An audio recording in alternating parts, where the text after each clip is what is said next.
Leaders of the 46 member countries of the Council of Europe are meeting in Iceland for their first summit in 18 years. The organization was set up after the Second World War to uphold human rights across the continent. As it meets for just the fourth time, it's offering support for Ukraine while holding Russia accountable for the damage done by its invasion. Following the meeting, the UK and the Netherlands pledged to build an international coalition to provide fighter jet support for Ukraine.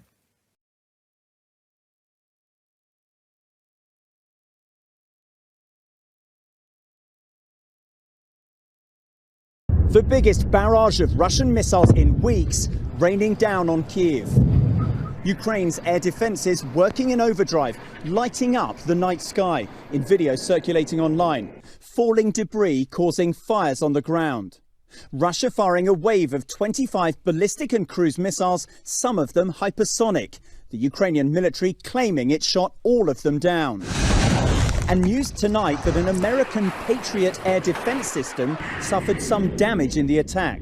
A US official telling ABC News a component of the Patriot was damaged, but the overall system is operational and it could be fixed soon.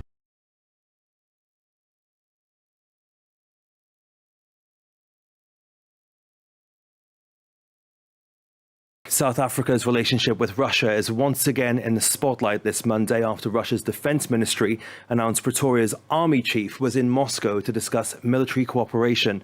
Well, it comes just days after the US ambassador to South Africa accused the country of supplying armaments to the Kremlin through a shipment in December, an allegation that President Cyril Ramaphosa denied on Monday, adding that South Africa wasn't siding with Russia in the war in Ukraine.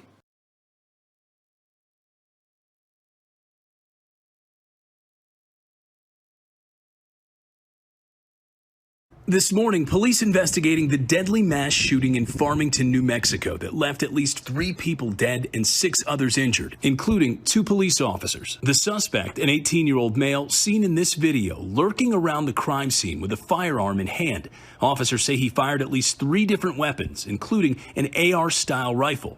Authorities arriving to a chaotic scene spanning roughly a quarter of a mile after responding to multiple active shooting calls around 11 a.m. At least 6 homes and 3 vehicles were reportedly hit by gunfire. Officers eventually confronting and killing the suspect.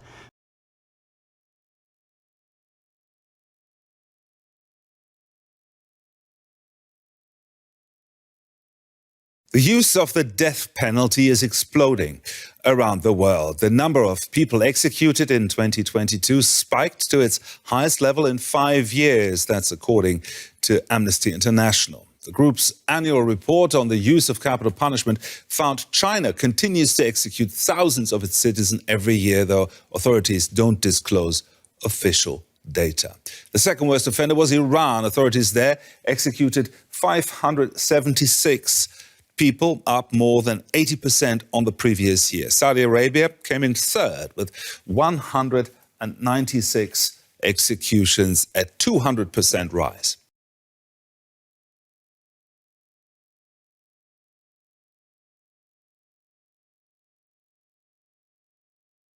Prosecutors had a delicate balancing act to play in this case and may have missed the mark.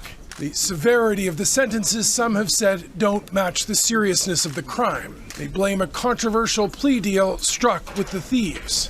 The presiding judge says without an agreement, the stolen jewelry wouldn't have been recovered. The heist was just before 5 a.m. November 25th, 2019. Power to the neighborhood was knocked out by a homemade explosive, and thieves broke in through a window. They'd already cut a hole in the iron grill over the window days earlier. Now, what they hit was one of the oldest museums in Europe. It's called the Green Vault, housed in an historic castle in the city of Dresden. The thieves knew what they were after. In a matter of minutes, they stole 21 pieces, some dating as far back as the 17th century. As part of the plea deal, the thieves helped recover most of the jewelry. 3 pieces are still missing, and others were also damaged.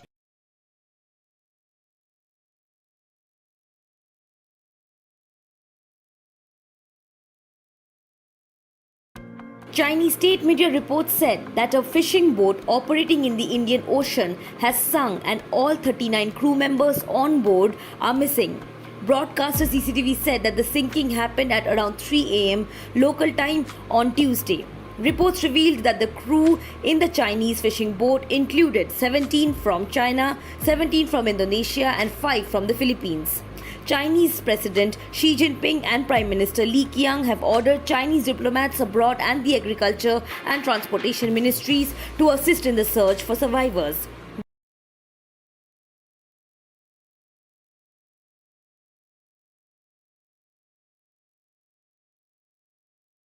The Dlamini family is grieving the brutal death of their loved one.